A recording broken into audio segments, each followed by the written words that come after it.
Tuhan itu tidak perlu munafik. Yang pertama kita akan baca dulu di dalam 2 Korintus 1 ayat 10. Di sini dikatakan begini. Dari kematian yang begitu ngeri, ia telah dan akan menyelamatkan kami, kepadanya kami menaruh pengharapan kami bahwa ia akan menyelamatkan kami lagi. Di dalam terjemahan AYT dikatakan bahwa ia telah melepaskan kami dari kematian yang mengerikan itu dan akan melepaskan kami lagi. Kepadanya kami berharap bahwa ia akan menyelamatkan kami lagi. Dikatakan ia atau Yesus telah melepaskan kami dari kematian yang mengerikan.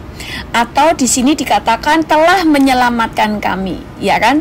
Telah dan akan melepaskan kami lagi, dan kepadanya kami berharap bahwa ia akan menyelamatkan kami lagi. Jadi ada 3 kali keselamatan. Dia telah menyelamatkan, kemudian akan menyelamatkan, dan yang terakhir akan menyelamatkan kami lagi. Jadi ada 3 tahapan keselamatan di dalam kehidupan orang percaya. Yang pertama berbicara kita diselamatkan, roh kita diselamatkan. Waktu kita percaya kepada Tuhan Yesus sebagai Tuhan dan Juru Selamat, detik itu juga kita mengalami kelahiran kembali. Kita diselamatkan dari manusia yang lama, dari kegelapan. Kita diambil dari gelap kepada terang. Tapi yang kedua, kita akan diselamatkan, berbicara tentang kita diselamatkan, jiwa kita diselamatkan. Nah, yang jiwa ini yang terus-menerus sampai kita mati. Jiwa ini harus diselamatkan. Dan kemudian yang ketiga baru diselamatkan lagi adalah pada waktu kita mengalami kebangkitan. Pada waktu kita mengalami yang namanya diubahkan dari tubuh kita yang fana menjadi memiliki tubuh kemuliaan, sehingga kita diselamatkan dari tubuh yang fana, yang tadinya bisa sakit, bisa capek, bisa mati. Itu semuanya diubahkan, kita diselamatkan dari tubuh yang fana. Nah, kita akan mengalami 3 tahapan. Nah, kemudian karena kita ini jiwa, di dalam jiwa kita harus mengalami pemulihan. Yang pertama, kita harus mengalami diselamatkan atau dipulihkan dari gambar diri yang rusak. Yang kedua, dari luka batin. Makanya setiap orang yang sudah percaya Yesus harus mulai mengalami pemulihan luka-luka batin dari masa lalu, trauma masa lalu dan sebagainya. Kemudian kita juga harus mengalami pemulihan atau dimerdekakan dari ikatan atau kutuk, dari ikatan-ikatan kutuk-kutuk masa lalu, nenek moyang. Itu harus mengalami kelepasan. Kita juga harus mengalami pemulihan dan kelepasan dari mental block. Next time kita akan bahas satu persatu. Kalau mental block itu kebanyakan karena masalah trauma, pengalaman yang buruk, hal yang negatif, yang kemudian kalau kita dikasih pengajaran yang baru, kita nggak percaya. Misalnya begini, kalau saudara dulu pernah menjadi seorang pengusaha gagal terus, akhirnya di dalam pikiran, udah aku nggak akan pernah mau nyoba karena pasti gagal. Nah, ini namanya mental block. Biasanya karena trauma masa lalu. Kemudian kita diubahkan dan dimerdekakan dari cara pikir yang salah.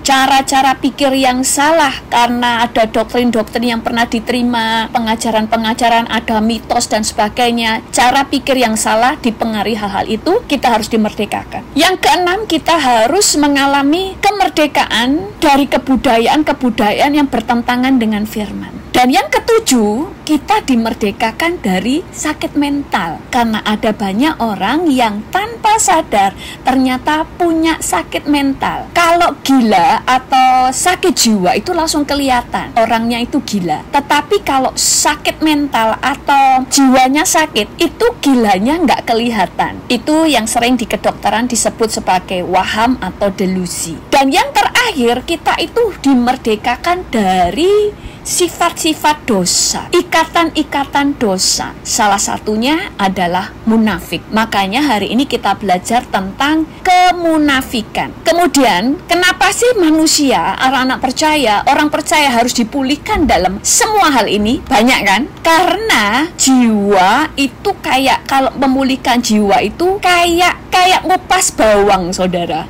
Itu dikuliti satu persatu kayak bawang. Makanya sampai kita ini ciptaan yang dari awal kita diciptakan, kan sebelum dunia dijadikan, firman Tuhan berkata bahwa kita ini sudah dibentuk dari sejak di rahim ibu kita. Kita sudah dibentuk menjadi manusia yang serupa dan segambar dengan Allah. Tapi kita ini lahir di dunia, lahir dari dosa. Makanya kita itu punya sifat dosa. Kita yang asli itu tertutup. Makanya saya kalau Tuhan tuh kasih gambaran saya waktu itu, kita itu emas.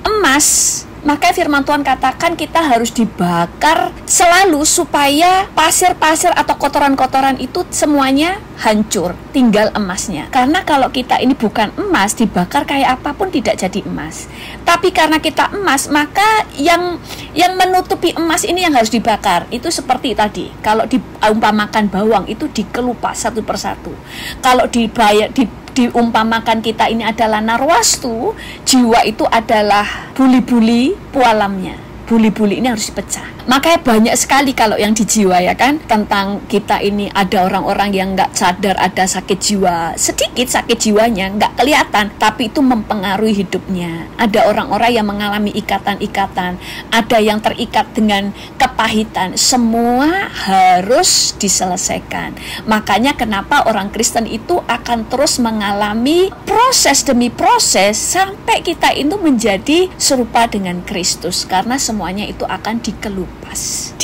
Kalau bahasa Jawanya namanya dikoncei. Makanya kalau kita ini membiarkan ada luka hati yang tidak diberesin, masalah hati, saudara tidak bisa dibawa kemana-mana. Kemudian trauma-trauma masa lalu yang mengakibatkan mental block, itu juga harus mengalami kelepasan. Kenapa hal ini harus dilepaskan? Kalau kita tahu bahwa iblis itu, senjata powerful iblis itu ada dua. Yang pertama itu mulutnya. Mulutnya itu penuh dengan dusta, intimidasi, menuduh, dan mendakwa. Yang kedua, senjata powerfulnya iblis itu manusia. Manusia yang hatinya nggak mau dipulihkan, sehingga manusia itu menjadi pijakan iblis atau menjadi tunggangannya iblis. Senjata powerfulnya iblis adalah manusia. Karena dengan manusia yang pahit, iblis bisa membunuh banyak orang, baik secara fisik, baik itu membunuh dengan perkataan, dan banyak hal. Makanya ada manusia, orang-orang yang masuk di dalam perdukunan. Mereka itu kan ditunggangi iblis untuk mengeluarkan kutuk, untuk nyantet dan sebagainya. Atau kalau toh bukan perdukunan, orang-orang yang pahit akan dipakai iblis untuk memecah belah. Dia bisa memfitnah orang, memecah belah keluarga, memecah belah pernikahan, memecah belah persahabatan, memecah belah gereja dan sebagainya. Jadi kalau kita ketemu setan itu lebih gampang, karena setan, saya pernah ceritakan di sini, kalau setan kita bisa tengking, kalau manusia nggak bisa ditengking, ya kan? Manusia nggak bisa ditengking. Kalau kita tengking dalam nama Yesus, kadang-kadang mereka bilang gini, siapa itu Yesus, ya kan? Dulu ada seorang hamba Tuhan di pelayanan pelepasan, itu menengking setan kayak apa saja bisa, tapi begitu manusia waktu ditengking dia bilang gini, memangnya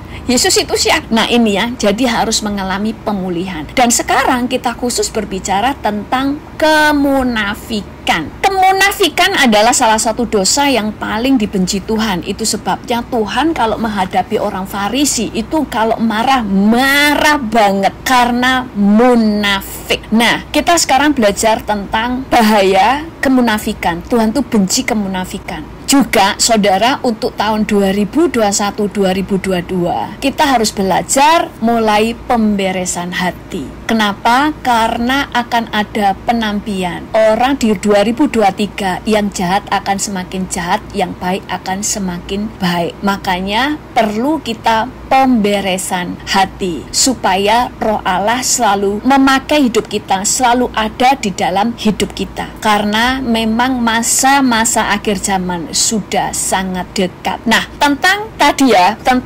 kemunafikan. Kemunafikan kita sekarang baca dulu di dalam firman Tuhan, cerita tentang anak sulung dan anak bungsu, anak yang hilang. Semuanya pasti tahu, tapi saya akan baca dari Lukas 15 ayat 11 sampai 16. Yesus berkata lagi, ada seorang mempunyai 2 anak laki-laki. Kata yang bungsu kepada ayahnya, "Bapa, berikanlah kepadaku bagian harta milik kita yang menjadi hakku." Lalu ayahnya membagi-bagikan harta kekayaan itu di antara mereka. Beberapa hari kemudian, anak bungsu itu menjual seluruh bagiannya itu, lalu pergi ke negeri yang jauh. Di sana miliknya itu memboroskan harta dengan hidup berfoya-foya. Setelah dihabiskannya semuanya, timbullah bencana kelaparan di dalam negeri itu, dan ia pun mulai melarat. Lalu ia pergi dan bekerja pada seorang majikan di negeri itu. Orang itu menyuruhnya ke ladang untuk menjaga babinya, lalu ingin mengisi perutnya dengan ampas yang menjadi makanan babi itu, tetapi tidak seorang pun memberikan kepadanya. Lalu ia menyadari keadaannya, katanya, "Betapa banyaknya orang upahan bapakku yang berlimpah-limpah makanannya, tetapi aku di sini mati kelaparan. Aku akan bangkit dan pergi kepada bapakku dan berkata kepadanya, 'Bapa, aku telah berdosa terhadap sorga dan terhadap Bapa. Aku tidak layak disebutkan anak Bapa. Jadikanlah aku sebagai salah seorang upahan Bapa.' Maka bangkitlah ia dan pergi kepada bapaknya. Ketika ia masih jauh, ayahnya telah melihatnya. Lalu tergeraklah hatinya oleh belas kasihan. Ayahnya itu berlari mendapatkan dia, lalu merangkul dan mencium dia. Kata anak itu kepadanya, 'Bapa, aku telah berdosa terhadap sorga dan terhadap Bapa. Aku tidak layak lagi disebut anak Bapa.' Tetapi ayah itu berkata kepada hamba-hambanya, 'Lekaslah bawa kemari jubah yang terbaik, pakaikanlah itu kepadanya, dan kenakanlah cincin pada jarinya dan sepatu pada kakinya. Dan ambillah anak lembu tambun itu, sembelihlah dia, dan marilah kita makan dan bersukacita. Sebab anakku ini telah mati dan menjadi hidup kembali. Ia telah hilang dan didapat kembali.' Maka mulailah mereka bersukaria. Tetapi anaknya yang sulung berada di ladang, dan ketika ia pulang dan dekat ke rumah, ia mendengar bunyi seruling dan nyanyian tari-tarian. Lalu ia memanggil salah seorang hamba dan bertanya kepadanya, 'Apa arti semuanya itu?' Jawab hamba itu, 'Adikmu telah kembali dan ayahmu telah membeli anak lembu tambun, karena ia mendapatnya kembali dengan sehat.' Maka marahlah anak sulung itu, dan ia tidak mau masuk. Lalu ayahnya keluar dan berbicara dengan dia. Tetapi ia menjawab ayahnya, katanya, 'Telah bertahun-tahun aku melayani Bapak, dan belum pernah aku melanggar perintah Bapak. Tetapi kepadaku belum pernah Bapak memberikan seekor anak kambing untuk bersukacita dengan sahabat-sahabatku. Tetapi baru saja datang anak Bapa yang telah memboroskan harta kekayaan Bapa bersama-sama dengan pelacur-pelacur. Maka Bapa menyembelih anak lembu tambun itu untuk dia. Kata ayahnya kepadanya, 'Anakku, engkau selalu bersama-sama dengan aku, dan segala kepunyaanku adalah kepunyaanmu. Kita patut bersukacita dan bergembira karena adikmu telah mati dan menjadi hidup kembali. Ia telah hilang dan didapat kembali.'" Semuanya saudara pasti sudah hafal tentang cerita ini. Nah, tetapi yang kita sekarang mau lihat dari dua orang ini adalah, sekali lagi, Tuhan selalu mengajar kita masalah hati. Masalah hati yang benar, motivasi yang benar. Bukan cuma masalah orang ini berdosa dan tidak, tetapi semuanya bicara dulu masalah apa yang ada di hatinya. Saudara, kalau kita baca, anak yang bungsu ini nakal. Anak yang bungsu ini bapaknya belum mati sudah minta warisan. Tapi perhatikan, bapaknya tidak marah waktu anak bungsu ini minta warisan bagiannya. Bapaknya tidak marah, bapaknya tidak negur dia memberikan dengan sukacita. Jadi anak ini nggak salah waktu minta warisan. Yang salah adalah waktu anak ini meninggalkan bapaknya dan berbuat dosa. Ketahuan gimana salah karena bapaknya tidak nyari dia, tapi bapaknya hanya menunggu. Saya pernah sampaikan di sini, ada 3 level tentang kasih karunia. Yang pertama, waktu seorang wanita kehilangan dirham, maka dia mencari dirhamnya. Dan pada waktu ada seorang gembala kehilangan domba, dia akan mencari dombanya. Tapi waktu bapaknya kehilangan anak, bapak tidak mencari anaknya. bapaknya hanya menunggu. Kenapa? Karena seorang anak sudah memperoleh banyak kasih karunia, banyak anugerah. Dia tidur dengan bapaknya, tinggal serumah dengan bapaknya, dia sudah mengenal bapaknya, berarti dia sudah tahu kebenaran. Sehingga kalau dia memutuskan pergi, makanya dikatakan anak ini pergi meninggalkan bapaknya. Tidak dikatakan dia terhilang atau dia tersesat. Domba dikatakan tersesat, berarti bukan kesalahan dia, makanya domba itu dicari. Tapi anak itu tidak tersesat, tidak hilang, tapi dia menghilang, dia pergi. Makanya bapaknya nggak nyari, bapaknya hanya menunggu, benar-benar berharap anaknya akan kembali. Nah, waktu anak ini pergi membawa hartanya, sekali lagi bapaknya tidak pernah marah waktu dimintai warisan. Dan pada waktu anak itu kemudian berbuat dosa dan bangkrut, kehilangan segalanya, jatuh miskin, waktu dia balik ke rumah bapaknya, bapaknya mengembalikan seluruhnya. Dibuatin pesta, dipotongin lembu tambun, dia dikasih jubah, sepatu, bahkan cincin, yang menandakan dia dikembalikan posisinya sebagai anak, tidak dikurangi apapun, dan dia dikembalikan otoritasnya berupa cincin. Bahkan kalau kita baca tadi, firman Tuhan berkata begini, apa yang aku miliki adalah milikmu. Betul tadi ya, saya kita baca ya. Kata ayahnya ini waktu ngomong kepada anak yang sulung ya, anakku, engkau selalu bersama-sama dengan aku, dan segala kepunyaanku adalah kepunyaanmu. Jadi selama anak-anak itu ada di rumah bapaknya, maka hartaku adalah hartamu, milikku adalah milikmu. Jadi anak yang bungsu ini setelah kehilangan semua, dikembalikan, dipestain. Sekarang kamu tinggal di rumah, maka apa yang aku punya adalah kamu punya. Tetapi kalau kita lihat, semuanya sudah tahu, anak yang sulung, dia tidak pernah minta apapun yang dimiliki bapaknya. Tetapi dia sakit hati waktu melihat adiknya ternyata mendapatkan harta warisan dan dihabiskan foya-foya. Dan kemudian pada waktu kembali, kok dia sekarang dikembalikan posisinya, bisa menikmati harta ayahnya lagi. Saudara bisa melihat begini, bapaknya lebih suka dengan orang seperti yang bungsu daripada yang sulung. Yang bungsu ini orangnya terang-terangan, dia minta kekayaan, dia minta harta bapaknya, dan itu nggak salah. Bapaknya nggak pernah marah, dikasih. Bapaknya seneng karena berarti anak yang bungsu ini kenal siapa bapaknya. Bahwa bapaknya kalau ngomong kamu ahli waris, benar-benar ahli waris, nggak manis di bibir. Dia kalau ngomong kamu ahli waris, kamu ahli waris. Kalau kamu minta, kamu memang punya hak. Dan bapaknya senang karena si bungsu berarti tahu bahwa bapaknya itu murah hati. Dan kalau toh dia minta semua dari harta waris yang menjadi bagiannya, bapaknya tidak akan menjadi bangkrut.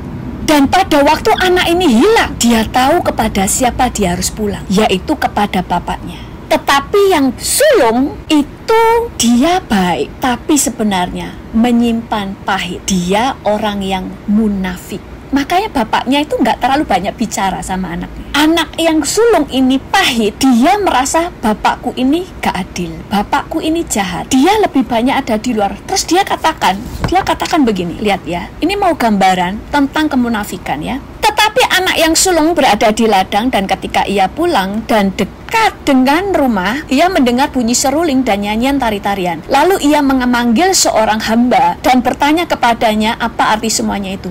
Jawab hambanya itu, adikmu telah kembali dan ayahmu telah menyembelih anak lembu tambun karena ia mendapatkan kembali dengan sehat. Maka marahlah anak sulung itu dan ia tidak mau masuk. Lalu ayahnya keluar dan berbicara dengan dia.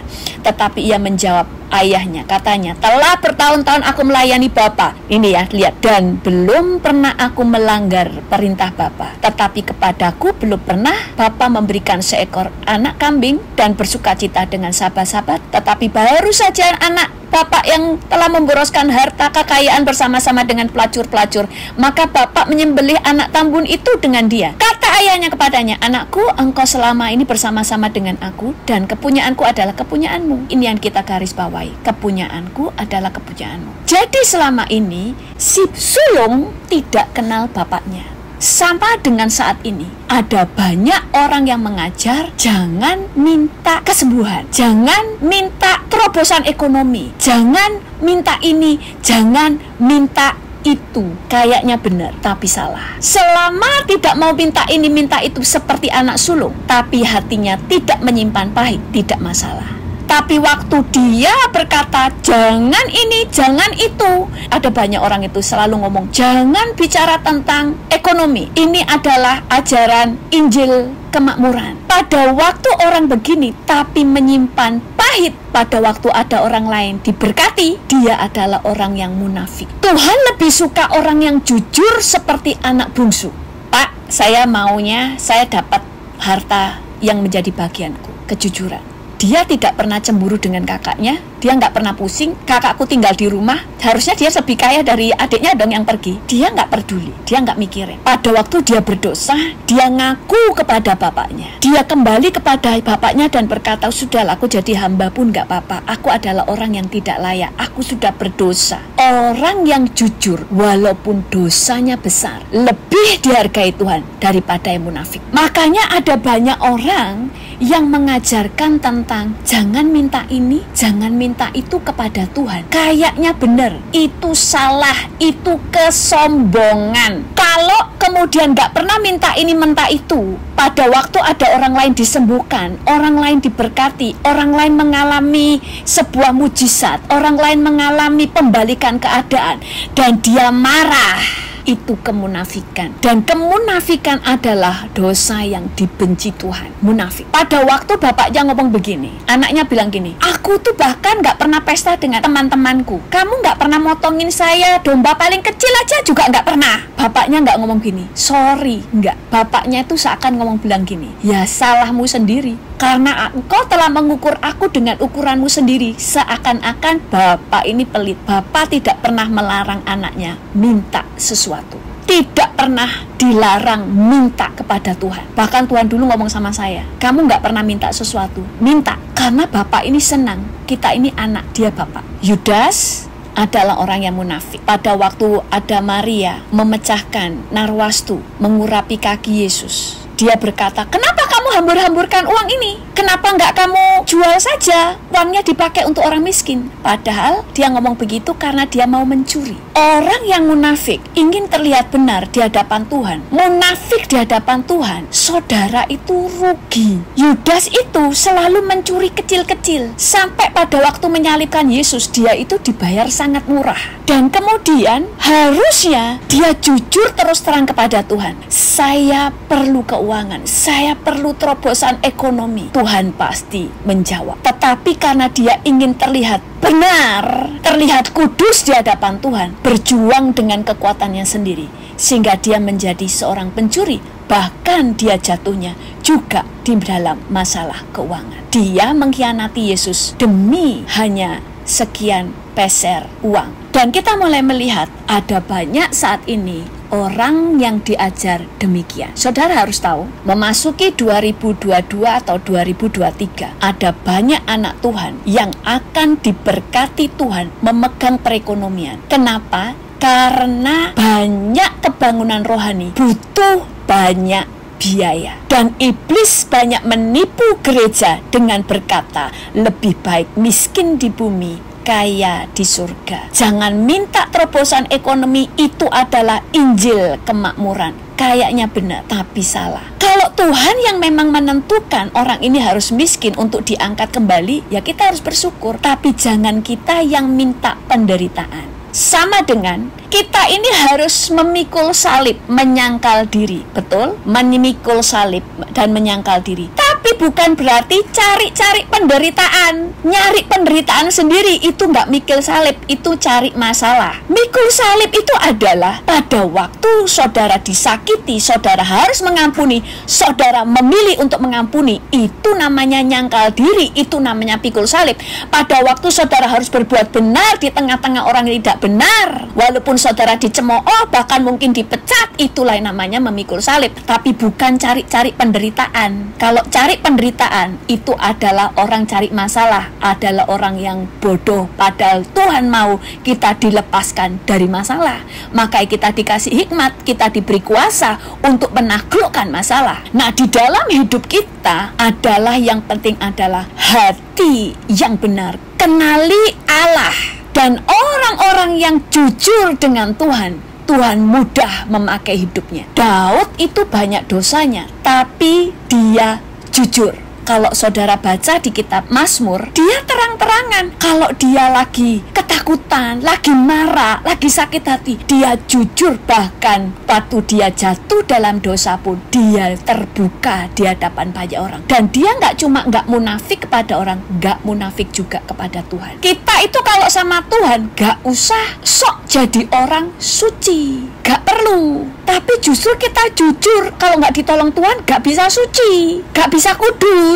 Supaya kita tidak menjadi orang munafik. Anak yang sulung itu munafik. Dia melayani Bapa, dikatakan bahwa tidak pernah melanggar perintah Bapa, tapi hatinya pahit. Saya sering sampaikan, kalau saudara baca di Alkitab, Tuhan itu selalu lebih suka berurusan dengan masalah hati lebih daripada yang lain. Semua hati lebih dulu. Jangan ada kemunafikan. Makanya orang-orang yang menyerang pendeta-pendeta, wah ini injil kemakmuran.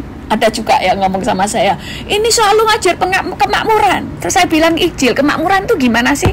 Pokoknya kalau cari makmur. Terus saya bilang gini, kamu sekarang kerja nggak? Kalau kamu nggak mau makmur, gak usah kerja. Dia bilang, berkat itu akan mencari kita jangan cari berkat. Loh, kalau gitu jangan kerja, biar berkat nanti ngejar kamu. Kamu kerja untuk apa? Supaya makmur kan? Kalau anti kemakmuran, ya kamu jangan kerja, biar nggak makmur. Nah, ini munafik. Keluar, jangan injil kemakmuran. Saya bukan membela injil kemakmuran, tapi saya juga nggak membela injil kemiskinan. Injil kemakmuran, saya nggak tahu yang dimaksud injil kemakmuran itu apa. Kalau yang dimaksud misalnya motivasinya hanya cari kekayaan untuk ikut Tuhan, nah itu memang salah. Tetapi kita ini harus mengenali Tuhan. Kenapa alasan Tuhan memberkati kita? Ada banyak orang yang tidak mengenal Allah, akhirnya menjadi kecewa. Kita itu kepada Tuhan itu harus jujur, harus terang-terangan. Nah, contoh begini, kemunafikan. Karena ada orang-orang yang tidak punya karunia kesembuhan, sehingga kemudian berkata orang-orang yang punya karunia kesembuhan adalah nabi-nabi palsu. Ada orang-orang karena tidak kepenuhan Roh Kudus dan tidak bahasa roh, kemudian mengajarkan bahwa tidak ada bahasa roh adalah palsu, bahasa sesat. Kemudian karena tidak pernah mengalami yang namanya penglihatan dan sebagainya, akhirnya berkata penglihatan dan orang yang dibawa ke surga adalah palsu. Nah, hati yang seperti ini adalah kemunafikan. Saya ajar ini supaya kita mulai belajar. Lebih baik kita seperti anak bungsu yang jujur kepada Tuhan. Lebih baik kita bilang begini, Tuhan, aku butuh karunia penglihatan. Kalau ada banyak orang yang dibawa ke surga, melihat surga, aku juga ingin dibawa ke surga. Tuhan, ada banyak orang yang mengalami mujizat, aku juga mau mengalami mujizat. Kalau ini memang benar dari Tuhan, aku juga mau mengalaminya. Ini adalah kejujuran. Karena Tuhan itu selalu masalah hati. Saudara harus tahu, di akhir zaman, karunia yang Tuhan limpahkan adalah karunia penglihatan, mimpi, bernubuat. Karunia nubuatan atau karunia kenabian akan dicurahkan besar-besaran. Karena pada waktu masa kesesakan, saudara hanya butuh namanya suara Tuhan. Tetapi saudara harus menjadi orang yang tidak munafik. Jangan sedikit-sedikit menolak karunia, tapi mulai belajar jujur kepada Tuhan. Aku membutuhkan karunia. Aku membutuhkan hal-hal yang saat ini aku tidak pernah alami dengan Tuhan. Itu yang kita butuhkan. Saya dulu itu seperti itu. Saya itu kalau melihat orang, saya itu gak langsung ngomong ini sesat dan sebagainya. Tapi saya berkata kepada Tuhan, kalau ini dari Tuhan, Tuhan teguhkan dan aku pingin mengalaminya. Pada waktu pertama kali kepenuhan Roh Kudus bahasa roh, saya di gereja GKJW, saudara, gereja Jawa, gereja Protestan. Tetapi waktu saya mendengar, saya tidak pernah lihat orang berbahasa roh, tapi saya waktu mendengar tentang orang bercerita tentang orang kepenuhan Roh Kudus, orang bahasa roh itu sesat dan sebagainya, saya pengen tahu. Terus saya berdoa, Tuhan, saya baca di Alkitab ada, kalau memang ini dari Tuhan, aku mau mengalaminya. Sama dengan karunia mimpi, karunia penglihatan, saya katakan kalau itu dari Tuhan, aku mau mengalaminya. Jadi semuanya akhirnya saya alami. Walaupun saya nggak sampai penglihatan mimpinya itu seperti para pendoa syafaat, enggak. Tapi saya juga mengalaminya. Ini loh orang-orang yang munafik. Yakobus 4 ayat 2 dikatakan begini, kamu mengingini sesuatu, tetapi kamu tidak memperolehnya. Lalu kamu membunuh, kamu iri hati, tetapi kamu tidak mencapai tujuanmu. Lalu kamu bertengkar dan kamu berkelahi. Kamu tidak memperoleh apa-apa karena kamu tidak berdoa. Maksudnya gini, kalau kamu menginginkan sesuatu, mintalah kepada Tuhan. Jangan cuma iri hati. Ini adalah kemunafikan. Lihat orang diberkati, marah. Lihat orang disembuhkan, marah. Lihat ada orang-orang terus dibawa Tuhan naik, penuh dengan karunia, marah. Penuh dengan iri hati. Padahal Tuhan tadi katakan, karena kamu tidak berdoa. Maksudnya, lah kamu nggak minta. Itu kemunafikan. Kamu nggak mau minta, tapi ada orang minta dikasih Tuhan, marah. Seperti orang yang sulung. Makanya lebih baik dalam hidup kita ngomong sama Tuhan dan minta, Tuhan, kalau itu memang dari Tuhan, aku juga mau mengalaminya. Tuhan, orang itu mengalami karunia, aku juga mau mengalaminya. Terus belajar orang itu apa yang dilakukan, orang itu sampai doa, puasa dan sebagainya, aku akan melakukan hal yang sama. Jadi nggak cuma marah-marah tok dan iri hati. Kemudian kita lanjutkan ya ayatnya. Aku berkata kepadamu, sesungguhnya segala sesuatu yang kamu minta kepada Bapa akan diberikannya kepadamu dalam namaku. Sampai sekarang kamu belum minta sesuatu pun dalam namaku. Mintalah, maka kamu akan menerima supaya penuhlah sukacitamu. Tuhan Yesus sendiri sampai memerintahkan, mintalah, maka kamu akan menerimanya. Jadi kalau ada yang mengajarkan jangan minta apa-apa sama Tuhan, itu salah saudara. Karena saudara itu gak bisa memberkati dirimu sendiri. Dan jangan merasa sungkan kalau minta kepada Bapa. Memang ada firman Tuhan, kamu mungkin berdoa juga, tetapi kamu tidak beroleh apa-apa karena kamu salah berdoa. Bukan gak boleh minta, tapi mulai dirubah cara berdoanya hal yang salah. Jadi jangan pernah sungkan untuk minta kepada Tuhan. Saya dulu ada anak ya, baru bertobat. Anaknya itu keras kepala, bukan orang Jawa. Saya kan orang Jawa. Kalau minta sama Tuhan, itu ada sungkan-sungkannya. Kalau habis minta ini sudah. Teman saya bukan orang Jawa, memang nggak pernah sungkan. Jadi mental itu kebawa dalam hal rohani. Kalau minta sama Tuhan, minta sampai ngotot, sampai beroleh. Ini salah satunya Bu Jamri ini. Bu Jamri itu orang Manado ya Bu Jamri? Ada Bataknya? Nggak ada ya Bu ya? Hah? Manado. Bu Jamri itu kalau minta sesuatu, ngotot doa, gak berhenti kalau gak dijawab, dan selalu dapat. Tuhan gak marah. Saya makanya terus saya ilangin mental Jawanya. Tadi sudah minta, mosok minta lagi, sekarang enggak. Kalau nggak minta enggak masalah. Yang penting jangan kemudian iri hati dengan orang lain. Jangan cemburu, jangan iri hati.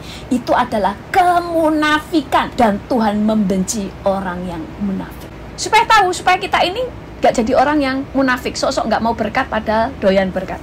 Kalau saudara baca, pada waktu Elia akan naik dibawa Tuhan, naik ke surga, Elisa pada waktu itu minta kepada Elia 2 bagian dari roh yang ada pada Elia. Apakah tidak mendapat jawabannya? Dapat jawabannya. Daripada dia kemudian merasa gini, enggak aku mau suci, aku mau kudus, aku enggak mau minta, tetapi kemudian cemburu, kemudian melihat kenapa Elia dipakai Tuhan seperti itu, aku enggak. Dia jujur, dia minta. Dan sesudah mereka sampai di seberang, berkatalah Elia kepada Elisa, mintalah apa yang hendak kulakukan kepadamu sebelum aku terangkat daripadamu. Jawab Elisa, biarlah kiranya aku mendapat 2 bagian dari rohmu. Dan berkatalah Elia, yang kau minta itu adalah sukar, tetapi jika engkau dapat melihat aku terangkat daripadamu, akan ku terjadi kepadamu seperti demikian. Dan jika tidak akan terjadi. Mintalah. Jadi kepada Tuhan, kita itu harus menjadi orang yang mengenal Tuhan, bahwa Tuhan adalah Allah yang murah hati, adalah Allah yang baik. Kita jangan munafik di hadapan Tuhan. Kemudian di dalam kehidupan kita, yang pertama kita harus mulai belajar menjaga hati. Nah, ini tadi tentang dosa ya, kemunafikan. Munafik itu dimulai dari jangan munafik di hadapan Tuhan. Saya tidak sedang bicara munafik di hadapan banyak orang. Kalau munafik di banyak orang, kita sudah tahu.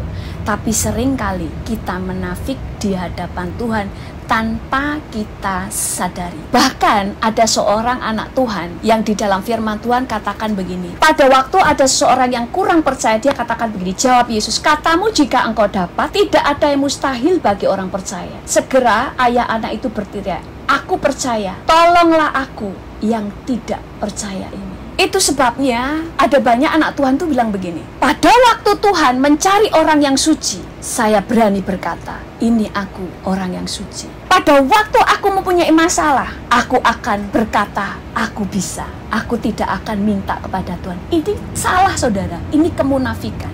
Saudara itu tidak bisa.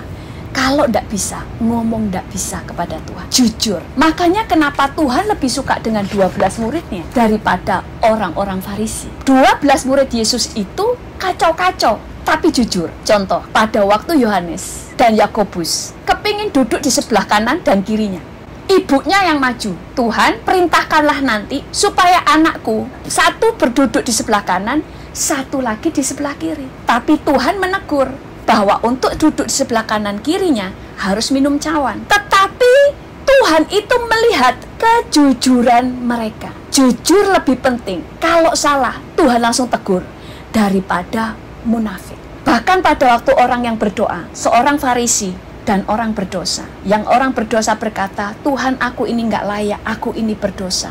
Orang Farisi berkata, aku sudah memberi perpuluhan, aku berpuasa 2 kali seminggu, dan sebagainya. Padahal ada banyak yang nggak benar di hatinya. Dan Tuhan melihat kemunafikan. Jadi di dalam hidup kita, harus kita kuliti, jangan munafik. Kalau saudara punya hati yang jahat, jujur kepada Tuhan. Tuhan, aku jahat, saya tidak mau jahat.